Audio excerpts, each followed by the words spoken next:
10e sujet de la soirée avec Yoann Boileau du groupe Orange. Yoann Boileau du groupe Orange.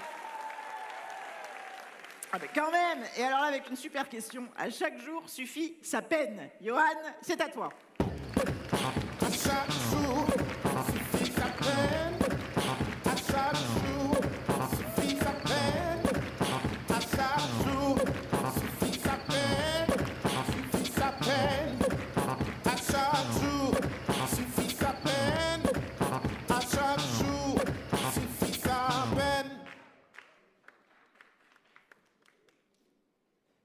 Bonsoir, je m'appelle Yoann, et vous? Je suis formateur chez Orange, mais avant de faire ce métier, j'avais le métier le plus incroyable du monde.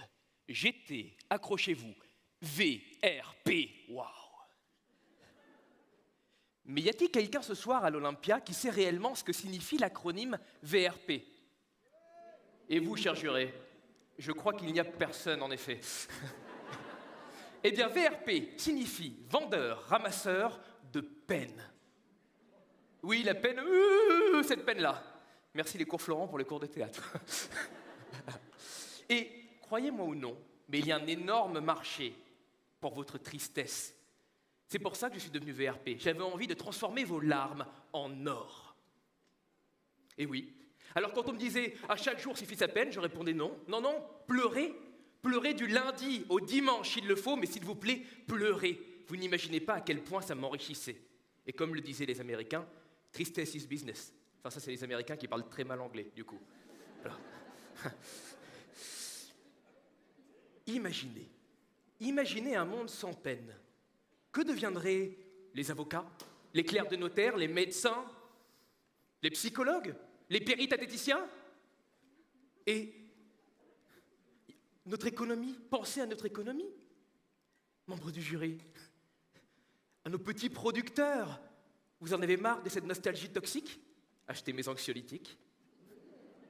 Madame, vous voulez du bonheur? Prenez mes antidépresseurs. Et maintenant, parfum vanille chocolat pour les enfants. Et puis, regardez les box-office. Qu'est-ce que c'est compliqué de faire des comédies? Alors faites des films tristes. La Ligne verte, ou Titanic, ou Le Roi Lion. Oh non! Vous sentez? C'est la bonne odeur du pognon. C'est pour ça que j'ai fait VRP, je l'assume.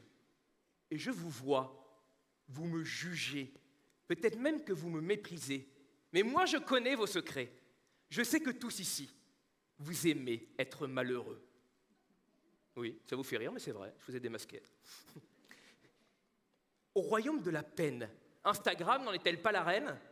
Vous passez vos journées à regarder des gens à la vie si parfaite que la vôtre à côté vous paraît si fade.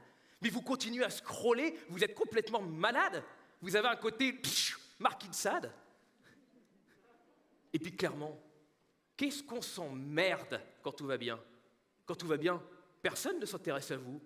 Alors que quand tout va mal, on devient victime et on appelle nos sauveurs. Et ils viennent tous. Les parents, les amis, les collègues, les frères, les sœurs. Ils vous prennent dans leurs bras, ils vous disent que tout ira bien, qu'ils vous aiment et ils réchauffent votre petit cœur. Oh, qu'est-ce qu'on est bien, qu'il est bon d'être malheureux dans ces conditions. Clairement, cette peine n'en vaut-elle pas la peine? Corneille disait, le dramaturge, pas le chanteur, « Je recherche le silence et la nuit pour pleurer. » C'est vrai, on a parlé des peines de jour, mais qu'en est-il des peines de nuit? Il y a plein de gens malheureux la nuit. Les noctambules, les insomniaques, qui ne sont pas du tout bercés par les astres, leurs nuits sont blanches, mais leurs idées noires, disait Orelsan, le chanteur, pas le dramaturge, si vous suivez. Voilà. Et derrière leurs larmes de souffrance se cache de l'espoir. Jean-Paul Sartre disait que la souffrance doit servir de terreau fertile à la beauté. Et la nuit, vous, les gens tristes, vous êtes beaux, mais vous êtes aussi des artistes. Alors parfois, la nuit noctambule, je vagabonde et j'entends vos compositions. J'entends les sonates au clair de lune, j'entends les compositions de Chopin et ses plus belles nocturnes. Je pense à Frida Kahlo et sa colonne brisée, alors que Van Gogh nous couvre de sa nuit étoilée. Et nul doute qu'à la tristesse de la lune de Baudelaire répondra Demain dès l'aube de Hugo, et les larmes d'un père alors non. Arrêtez de réfréner vos pleurs, pleurez, regardez ce que vos larmes peuvent engendrer. J'étais VRP, vendeur ramasseur de peine, mais j'ai arrêté, je culpabilisais. Je pensais sans cesse à mes fournisseurs, aux gens tristes, aux gens malheureux, aux gens sous antidépresseurs. J'avais envie de leur dire, mais réveillez-vous, battez-vous, vous êtes des guerriers, pas des inquiets. Chaque jour vous tombez, mais vous vous relevez, vous êtes une source d'inspiration, croyez en vous. Alors ouvrez votre petit cœur et embrassez-les, ces monstres et compagnie.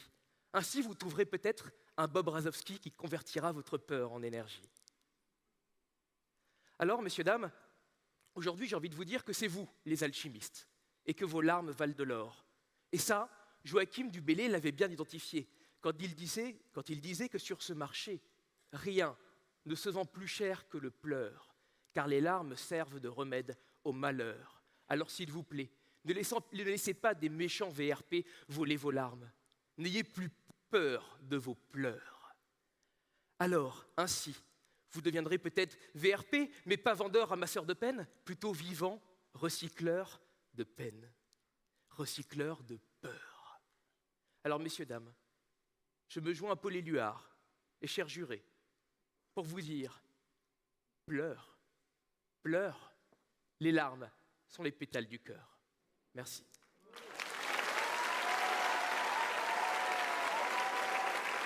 On applaudit Johan. Johan Boile au groupe Orange.